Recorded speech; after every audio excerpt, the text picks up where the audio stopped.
Encontrei hoje à tarde esse texto aqui de um teólogo, gostei muito e quero compartilhar com vocês. Ele diz assim: a arca, hoje o assunto é a arca, mas aqui eu até não, como a arca já é o último dos utensílios, né, que nós estamos estudando, eu, aqui eu queria até englobar todos os outros também, tá? Todos os outros utensílios. Eu acho que essa é uma verdade que diz respeito a todos os outros utensílios. Mas vamos lá. Então, ele diz assim: a arca simbolizava a presença de Deus, a sua pureza, a sua superioridade e a sua bênção da aliança. Qualquer coisa que danificasse ou mesmo ameaçasse potencialmente danificar a arca, ainda que ligeiramente, era em si uma espécie de ameaça simbólica a essas importantes realidades divinas, tá?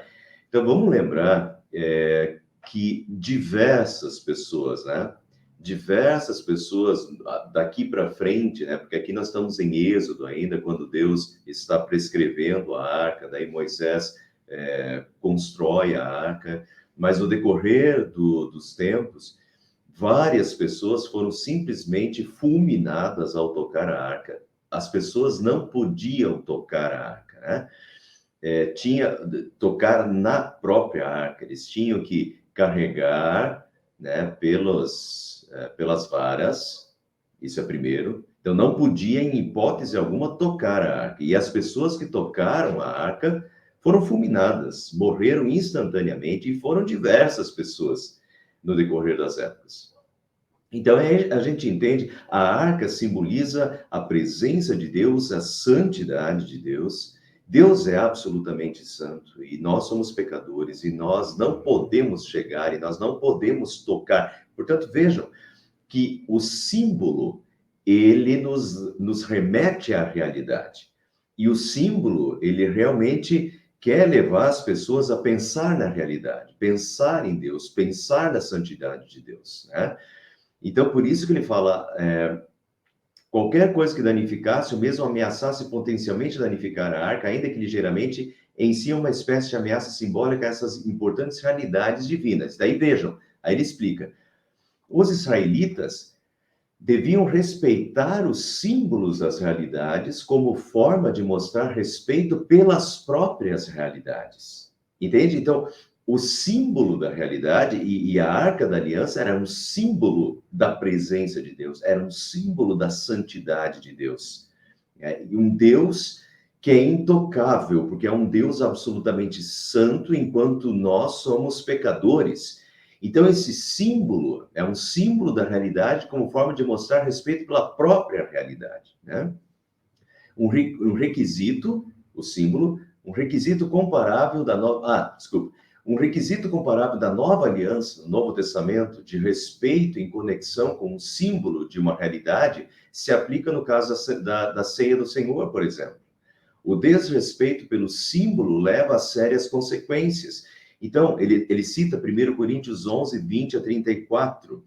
Então, vejam lá o que diz. Assim como no Antigo Testamento, o símbolo, né?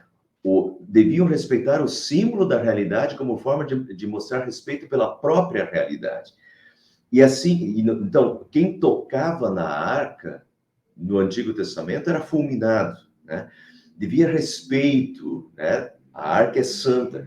E assim, no Novo Testamento, né? A Santa Ceia, por exemplo. Deixa eu ler para vocês algumas coisas. Em 1 Coríntios 11, que ele fala.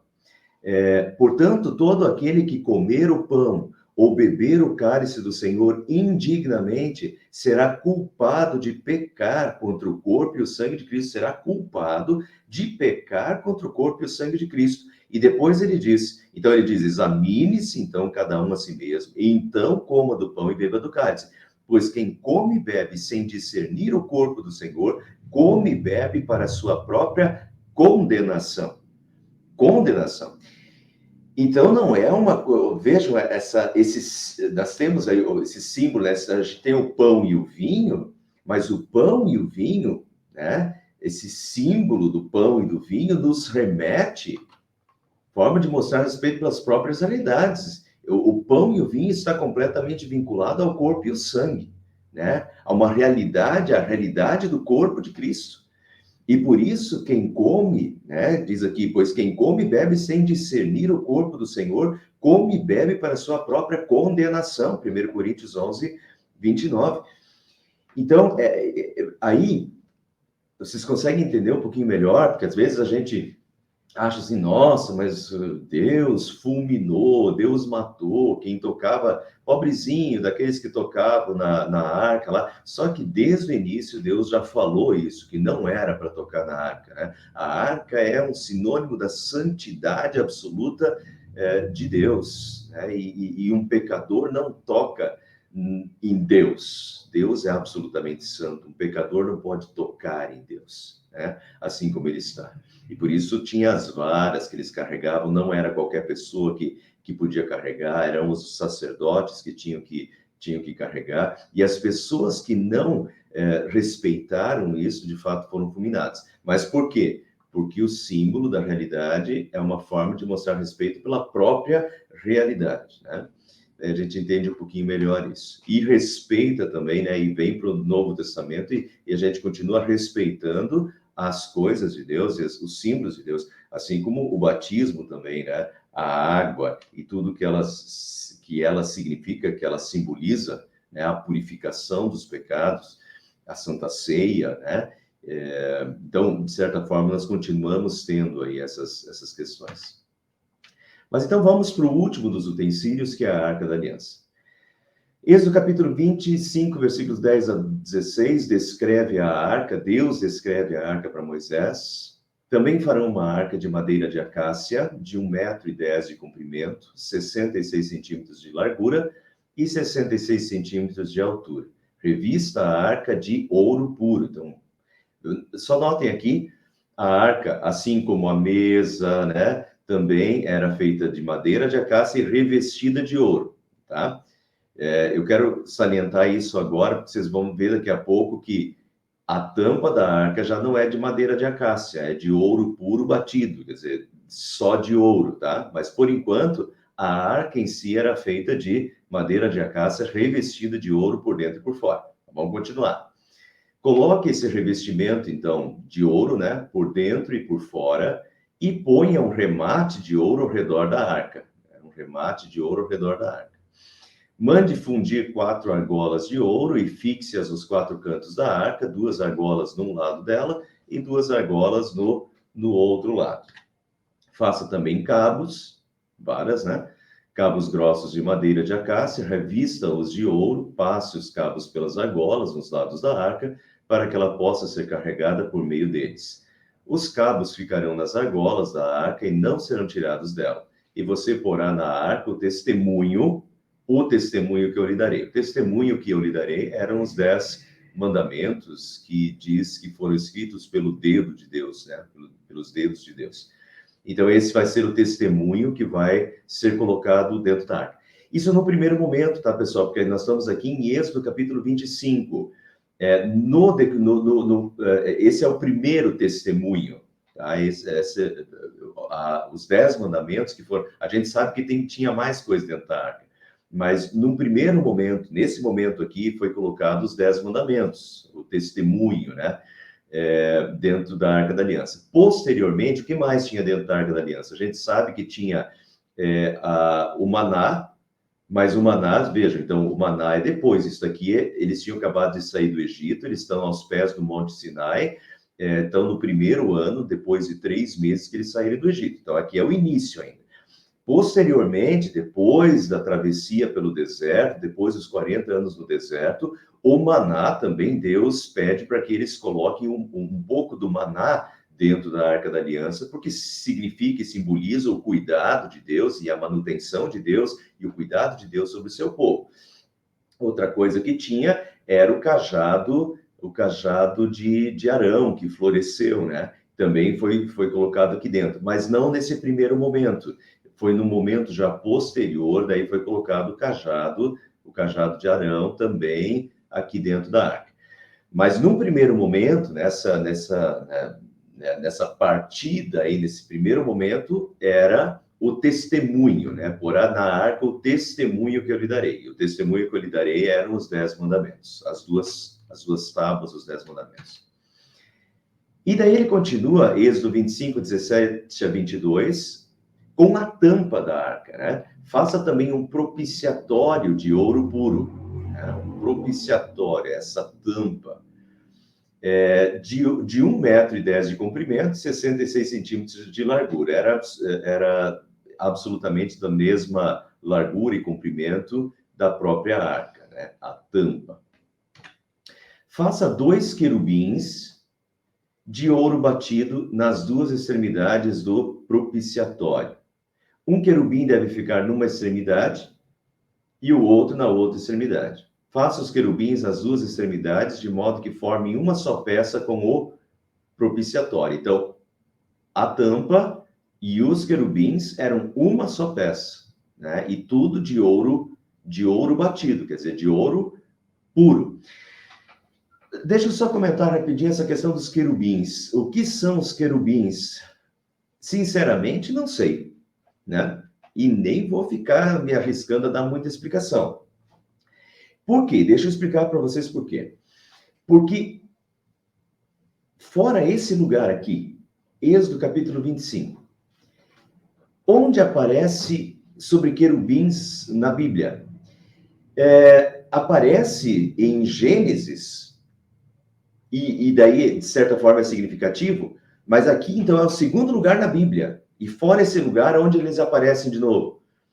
Eles aparecem lá em Gênesis, quando Adão e Eva cometem o pecado e Deus os expulsa do paraíso. E quando Deus os expulsa do paraíso, quem Deus coloca para cuidar da entrada? E diz lá que Deus colocou querubins para cuidar da entrada do paraíso. Se antes dessa passagem só aparece em Gênesis, e Deus diz que ele colocou querubins cuidando da entrada, mas ele não explica o que são os querubins. Ele nem descreve os querubins lá em Gênesis. Aqui é a segunda passagem. E aqui ele coloca esses querubins com asas. Então, o que nós deduzimos, e depois nós temos outras passagens, não muitas, mas algumas, no decorrer do Antigo Testamento, em todas elas, aí começa a aparecer esses querubins como seres alados, como seres com asas.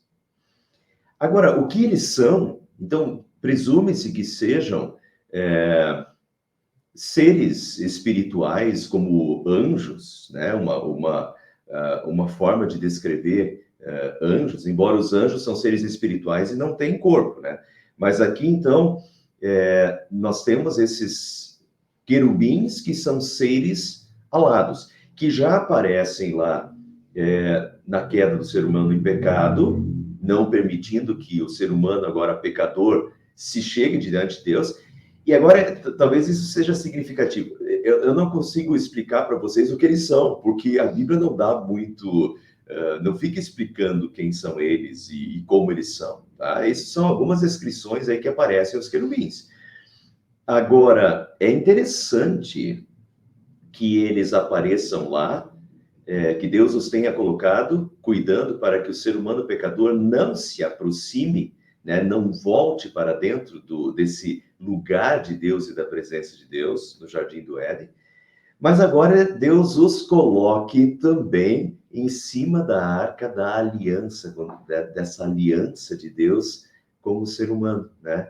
Deus coloca esses querubins, quando antes ele colocou que eles não permitindo que o ser humano se aproximasse e voltasse para dentro do jardim, pecador como era, agora, nessa perspectiva da aliança, Deus coloca os querubins sobre esta arca da aliança, de certa forma parece essa aproximação, e Deus abrindo um acesso, e Deus abrindo um modo de novo para que o ser humano pecador tenha acesso a Deus através da aliança, dessa aliança que Deus estabelece com o seu filho, com seus filhos, com o seu povo, né? E daí ele continua, os querubins estenderão as asas por cima, cobrindo com elas o propiciatório. Então eu acho que na verdade era maior aqui as asas, tá? Elas cobriam o propiciatório. elas estarão de frente, eles estarão de frente um para o outro, olhando para o propiciatório. Então, o propiciatório é a tampa da arca, né? Então, eles estão olhando para o propiciatório, põe o propiciatório em cima da arca e dentro dela coloque o testemunho, né? As 2 tábuas da lei, que eu lhe darei. E daí Deus continua: ali me encontrarei com você. Ali onde? E de cima do propiciatório, do meio dos 2 querubins, que estão sobre a arca do testemunho, falarei com você a respeito de tudo que eu lhe ordenar para os filhos de Israel. Por isso que eu já venho falando disso algumas vezes aí nessa série de estudos, né? Que a Arca da Aliança era considerada o trono de Deus, o lugar onde Deus falava com Moisés, né? Deus falava com o sumo sacerdote. E vem daqui, né? Aqui começa, Deus mesmo diz isso. Ali eu me encontrarei com você.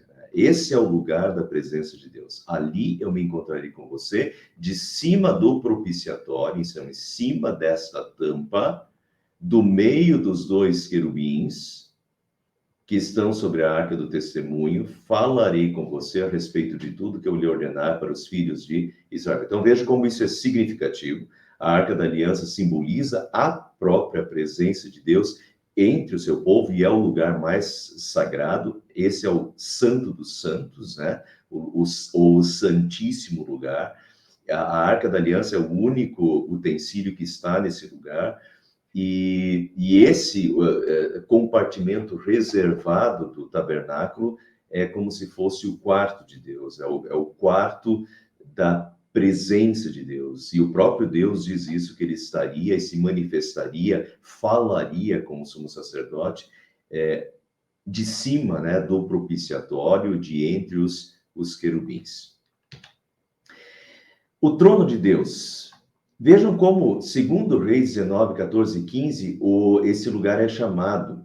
Então, Ezequias subiu à casa do Senhor, quer dizer, ao tabernáculo, né, ao templo, e orou diante do Senhor, dizendo, orou diante do Senhor. Vejam que eles realmente consideravam a Arca da Aliança o lugar de Deus, o lugar do trono de Deus. Orou diante do Senhor, dizendo, ó Senhor, Deus de Israel, que estás entronizado acima dos querubins.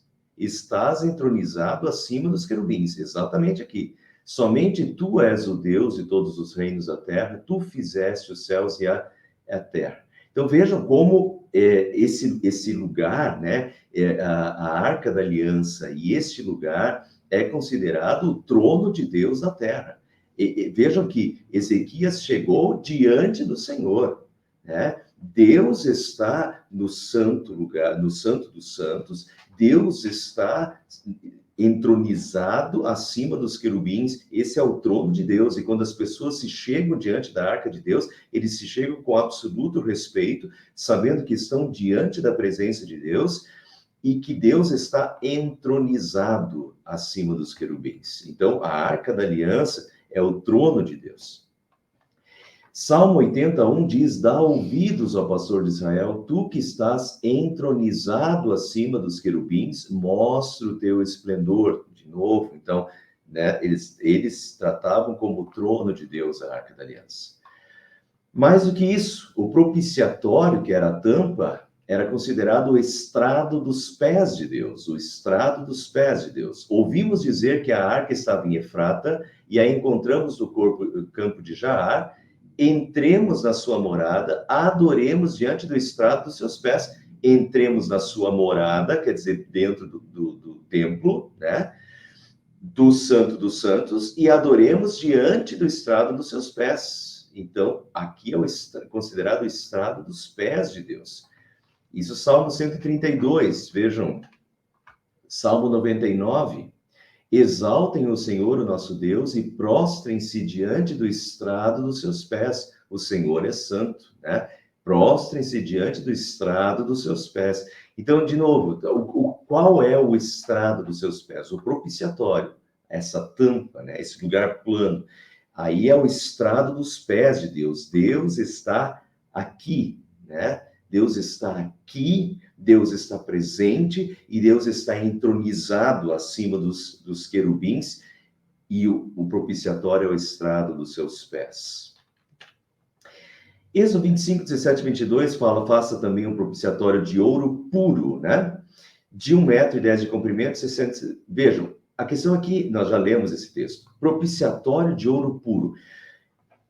Lembram que eu comentei que a arca não era de ouro puro, a arca era de madeira de acácia revestida, né? Banhada a ouro por dentro e por fora. Mas, diferente disso, o propiciatório é de ouro puro, inclusive os querubins eram de ouro puro batido, quer dizer, ouro puro, né? E formavam uma só peça com o propiciatório. Então, enquanto os outros utensílios eram de madeira revestida de ouro, o propiciatório era de ouro puro e formava uma só peça com os querubins.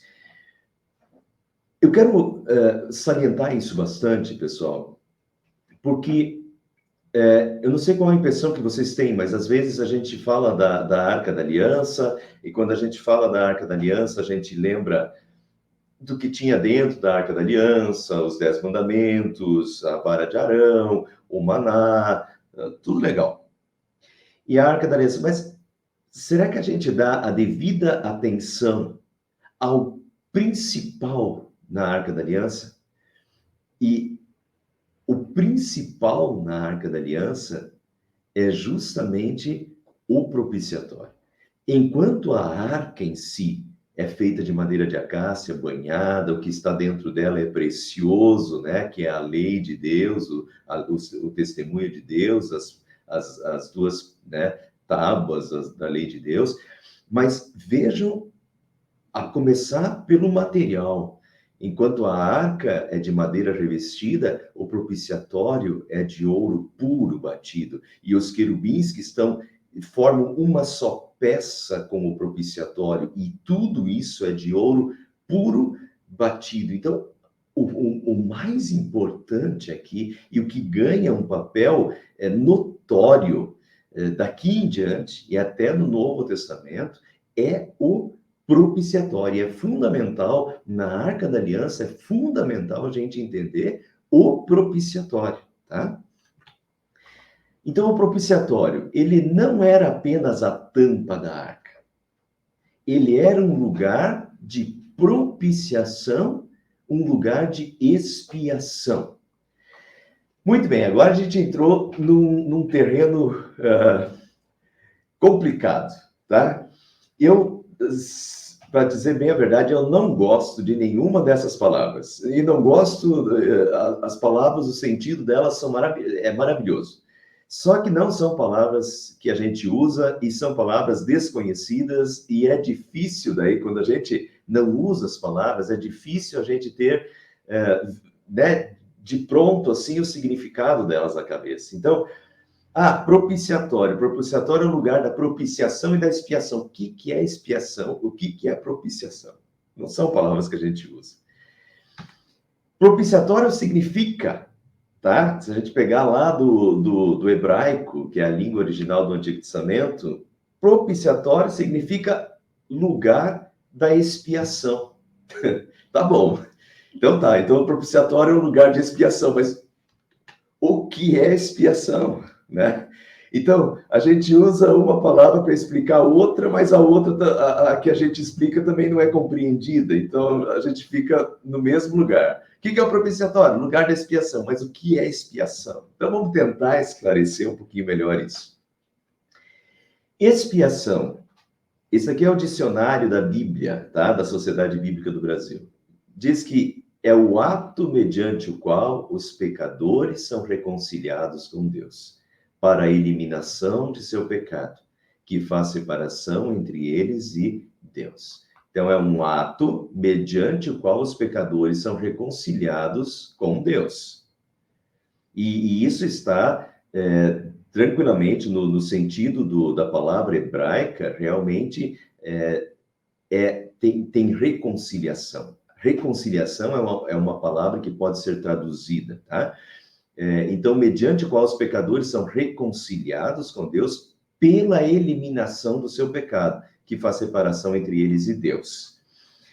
Uma outra definição é que a expiação é a absolvição, é purificação, é reconciliação mediante reparação e pagamento. E isso aqui, nessa primeira definição, não fica totalmente claro, porque ele diz assim, um ato mediante o qual, mas qual é esse ato mediante o qual os pecadores? Que elimina o seu pecado e que faz separação. Então, expiação é absolvição, é purificação, é reconciliação com Deus. Mas essa absolvição e essa purificação acontece mediante reparação e pagamento. Então, para vocês entenderem melhor, vamos para o exemplo bíblico, que o famoso Yom Kippur, que até hoje os judeus comemoram, dentro do calendário judaico, o Yom Kippur é o dia da expiação. O que Deus mandou fazer no dia da expiação? Era um dia no ano, um dia totalmente especial. Esse dia da expiação é o dia da purificação dos pecados. E o que acontecia nesse dia? Bom, acontecia uma série de rituais. Eu vou resumir para vocês o que acontecia, para vocês notar que o dia da expiação consistia na absolvição dos pecados, consistia na purificação e na reconciliação com Deus, mas essa absolvição, purificação e reconciliação também acontecia mediante a reparação e o pagamento dos pecados. Então vejam, Levítico 16. Depois matará o bode da oferta pelo pecado. Então, matará o bode da oferta pelo pecado. Um animal tinha que morrer. E não só um. Vocês já vão ver que vai aparecer o novilho também. Então, não era só o bode. Era o bode, o novilho, Matará o bode, olha aí a reparação, mediante reparação e pagamento. E daí, aqui vem o termo o bode expiatório, essa pessoa é o bode expiatório. O bode expiatório é aquele que paga o pato por todos, Que todos colocam a culpa nesse, esse carrega a culpa de todos, é o bode expiatório.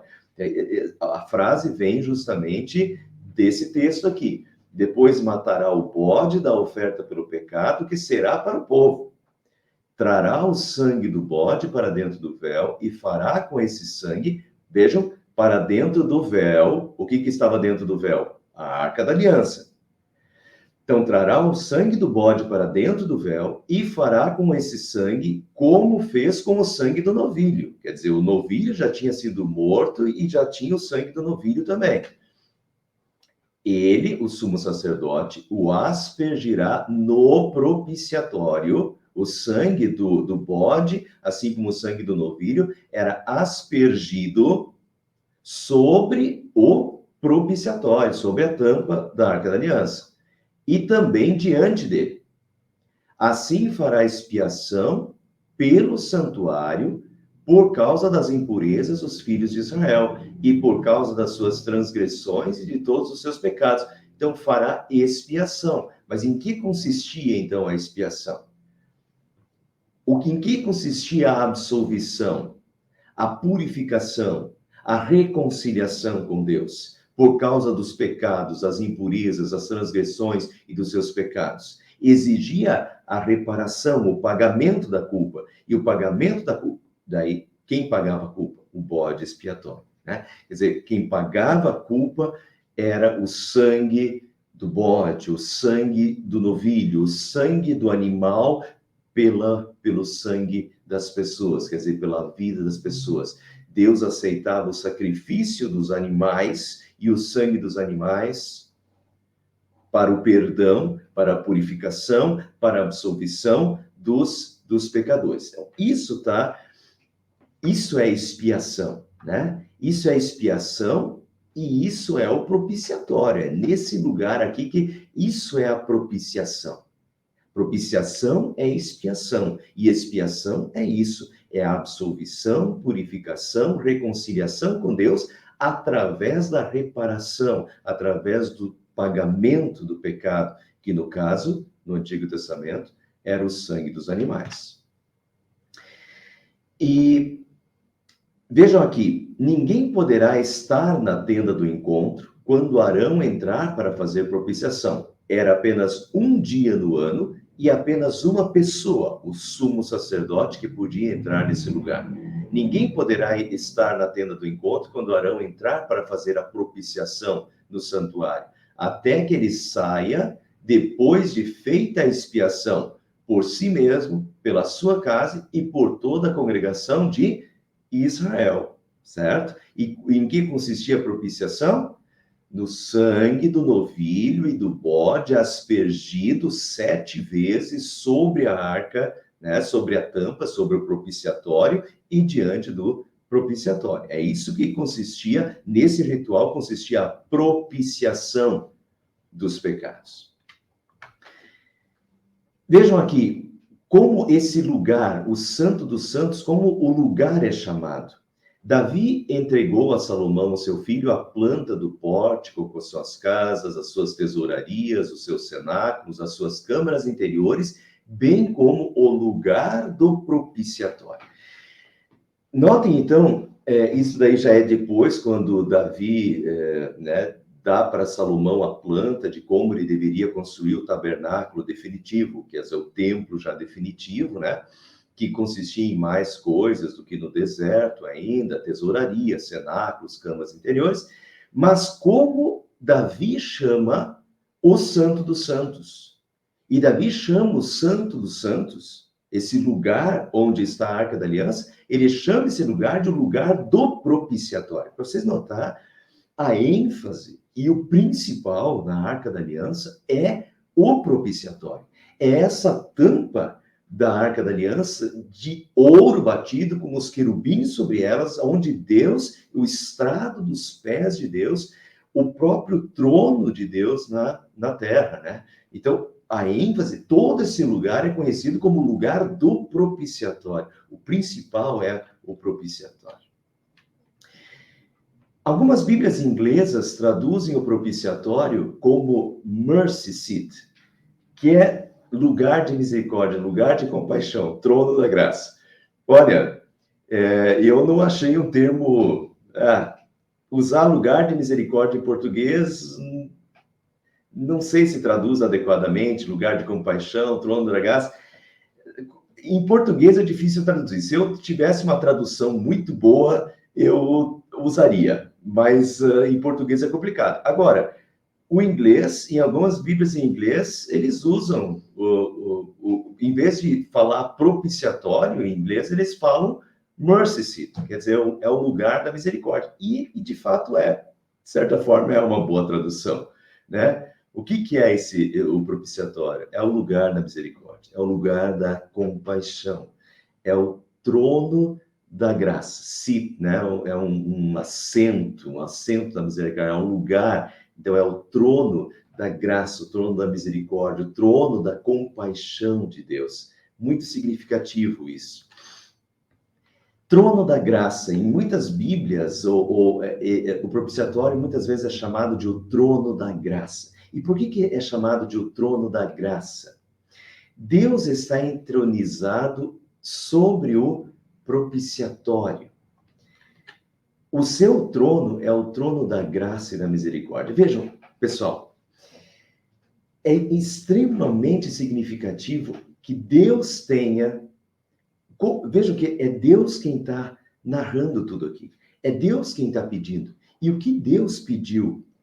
Deus pediu para que que é o lugar máximo da santidade de Deus, o santíssimo lugar, nesse lugar, eles é para fazer uma arca, que é a arca da aliança, essa aliança de Deus com os seus filhos, com o seu povo, significativa, mas Deus manda eles fazer o propiciatório. E Deus fala com eles em cima do propiciatório. Deus conversa com eles sobre o propiciatório. E o trono de Deus é o trono em cima do propiciatório. O propiciatório é o estrado dos pés de Deus. Isso é extremamente significativo. Porque o que significa o propiciatório é o lugar da propiciação. é o lugar da misericórdia de Deus. É o lugar do perdão, é o lugar da absolvição dos pecados e dos pecadores, é o lugar da reconciliação com Deus. Então, vejam, é extremamente significativo que Deus, o Deus eterno, né? Esse Deus, o Deus está sobre o propiciatório e se manifesta sobre o propiciatório, que é o lugar da absolvição. Isso tem muito a nos dizer. É o Deus da misericórdia, é o trono, não é o trono da lei, é o trono da graça, é o trono da misericórdia, é o trono da compaixão de Deus, né? O seu trono, se ele está entronizado entre os querubins, esse é o trono baseado na propiciação, né? Entre Deus e a aliança está o propiciatório e o sangue da nova aliança. Entre Deus e a aliança, as tábuas da lei, está o propiciatório e o sangue da nova aliança, lá do Novo Testamento, né? Jesus, na Santa Ceia, em que Jesus diz: isto é o meu sangue, o sangue da nova aliança, dado e derramado em favor de vós para a remissão dos vossos pecados. Então, entre a lei de Deus e os 10 mandamentos, né, que estão aqui dentro, que são a aliança com Deus, mas entre a lei e Deus está o propiciatório, né? E de tal forma que Deus está sobre o propiciatório. Quando o Senhor acabou de falar com Moisés no Monte Sinai, deu a ele as 2 tábuas do testemunho, 2 tábuas de pedra escritas pelo dedo de Deus. Então, o que tem dentro da arca? Tem as 2 tábuas do testemunho, chamadas de tábuas do testemunho de Deus, né? Que eram os 10 mandamentos. Mas também, veja como eles são chamados. Quando eu subi o monte para receber as tábuas de pedra, as tábuas da aliança que o Senhor havia feito com vocês. Então, em alguns lugares a gente vai achar as tábuas do testemunho, em outros lugares a gente vai achar as tábuas da aliança, que é a mesma coisa, né? Os 10 mandamentos são a aliança de Deus com o seu povo. E elas estavam dentro da Arca da Aliança. Dentro da arca estava a aliança entre Deus e o seu povo. Os mandamentos que eles se comprometeram em cumprir nesta aliança com Deus. Mas jamais conseguiram cumprir em perfeição. E nós continuamos não conseguindo cumprir em perfeição. No entanto, simbólica e significativamente, a arca estava coberta pela propiciação, pelo perdão. Então, vejam, dentro da Arca da Aliança estão as 2 pedras, os 10 mandamentos, a lei de Deus. A lei que é a aliança com Deus. Mas jamais a gente consegue cumprir essa lei em perfeição. Então, cobrindo, e o propiciatório tem esse sentido também de cobrir, né? É a tampa que cobre, mas cobre com a absolvição. Então, cobrindo os 10 mandamentos, está o propiciatório, a propiciação, a absolvição, né, do nosso Deus. E Deus está sobre esse propiciatório, acima do propiciatório. Deus olha para nós através do propiciatório. Deus olha para nós através da propiciação, através da expiação, através do sangue do Cordeiro, né? E diz ali eu me encontrarei com você, em cima do propiciatório, do meio dos 2 querubins que estão sobre a arca do testemunho, falarei com você a respeito de tudo que ele ordenar para os filhos de Israel. Vamos começar a aplicar agora para Jesus, tá? Vamos para o Novo Testamento. Então, o que a arca da aliança simboliza? Eu me encontrarei com você em cima do propiciatório e falarei com você. Aqui era o lugar, a arca da aliança é o lugar em que Deus fala, em que Deus está no meio do seu povo, em que Deus fala com o seu povo. No Antigo Testamento, a Arca da Aliança, Deus estava presente com o seu povo e falava com o seu povo. Até que veio Jesus, o Emanuel, o Deus conosco. E hoje, nós nem sabemos mais onde está a Arca, porque nós não precisamos mais dela. A busca pela Arca da Aliança continua. Tem gente que acha que ela está na Etiópia. Tem eu diria que é uma lenda, que a rainha de Sabá levou a Arca da Aliança em algum momento para a Etiópia. E tem gente que acredita que ela está lá na Etiópia. Tem 2 lugares possíveis para a Arca da Aliança estar na Etiópia, por exemplo, né? Enfim, tem muita gente que está indo atrás da Arca da Aliança. Olha, a gente não precisa mais da Arca da Aliança. A gente nem sabe onde ela está. E não sabe onde ela está. Se Deus fizesse questão que a gente soubesse, ou se ela ainda tivesse algum propósito, algum significado, Deus a teria deixado, né? Aí. Mas a gente não precisa mais da Arca da Aliança. A propósito, eu acredito que a Arca da Aliança foi derretida, provavelmente ela foi derretida na invasão do Império Romano, quando eles pegam as coisas de dentro do tabernáculo, eles invadem o tabernáculo e roubam o que está dentro, e depois disso a gente nunca mais sabe da Arca da Aliança, nem historicamente. Então, provavelmente a Arca da Aliança acabou sendo derretida pelo Império Romano. Mas a gente não precisa mais dela, nem sabe onde ela está. Por quê? Porque nós já estamos sob a luz de Jesus. Jesus é o Emanuel, o Deus conosco, o próprio Deus veio à Terra, né? O próprio Deus falou conosco, e o que Deus falou conosco, nós temos na Bíblia Sagrada, nós temos a sua palavra hoje, nós temos Deus falando conosco hoje, o Verbo se fez carne, nós temos Jesus continuando falando conosco, nos dirigindo, Deus continua entre nós, Deus continua falando conosco, né? E eis que estou convosco todos os dias até a consumação dos séculos, diz Jesus. Então, nós temos essa certeza da presença de Deus conosco, né, na sua palavra e através do Espírito Santo.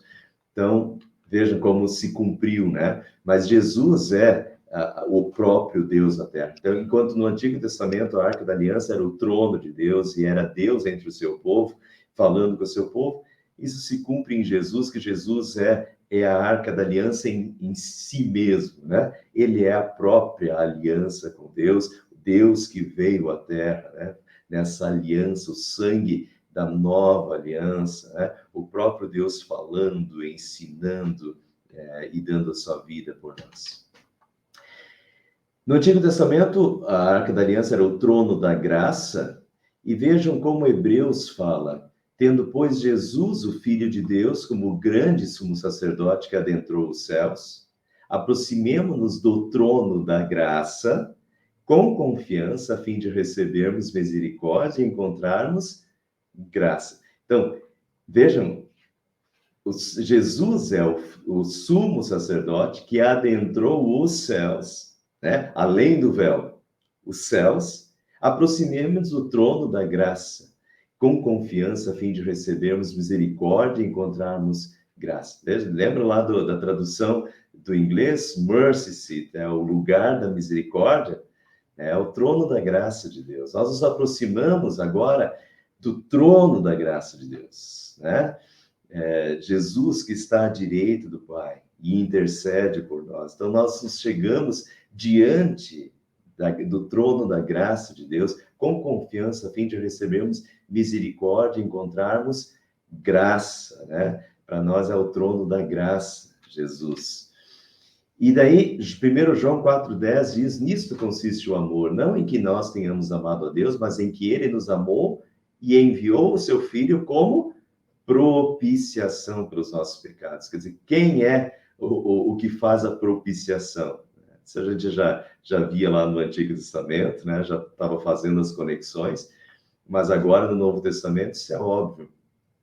Nisso consiste o amor. Não fomos nós que amamos a Deus, mas Ele que nos amou. Natal, né? Enviou o seu Filho como propiciação para os nossos pecados. Quer dizer, quem é o propiciatório? Quem é a Arca da Aliança em sua plenitude? É o próprio Jesus que vem ao mundo, é o Emanuel, o Deus conosco. Quem é o propiciatório? Quem é que faz a propiciação plena, completa, né? Quem é que faz a reparação, o pagamento pelos pecados, para que nos traz a absolvição, purificação e reconciliação com Deus, né? Ele enviou seu Filho como propiciação para os nossos pecados. E 1 João 2,1 diz, meus filhinhos, escrevo-vos essas coisas para que vocês não pequem. Para que vocês não pequem. Né? Então, João está dando várias diretrizes e tal. O objetivo é não pecar. O objetivo é nós seguirmos a lei de Deus, é nós seguirmos a palavra de Deus, dessa aliança com Deus, né? Que nós temos com Deus. Agora, meus filhinhos, escrevam essas coisas para que vocês não pequem. Mas se alguém pecar, nós temos um advogado junto ao Pai, Jesus Cristo justo. Ele é a propiciação para os nossos pecados. Então, veja, meus filhinhos, escrevam essas coisas para não pequem. Não pequem, né? Dentro da Arca da Aliança estão os 10 mandamentos, a palavra de Deus. O objetivo é não pecar, o objetivo é viver esta vida de glorificação a Deus, desta aliança com Deus, é fazer as coisas certas, é fazer as coisas direitas, é agradar a Deus com a nossa vida, né? É em gratidão cumprir os mandamentos. Agora, conseguimos? Infelizmente não. Então, mas se alguém pecar, olha o propiciatório. 10 mandamentos, a lei que nós não cumprimos. Mas se alguém pecar, temos um advogado junto ao Pai, Jesus Cristo justo, ele é a propiciação pelos nossos pecados. É ele que faz a reparação. Já fez com o seu sangue que nos purifica de todo o pecado e que nos reconcilia com o Pai, né? Como Santo Deus, nos apresenta purificados, lavados os nossos pecados e santificados diante do Pai. Então, terminamos hoje. Veja como é interessante. Jesus é a própria Arca da Aliança, Jesus é a Arca da Aliança em sua plenitude, Jesus é o propiciatório e a propiciação dos pecados em sua plenitude, né? E em Jesus nós achamos o trono da graça.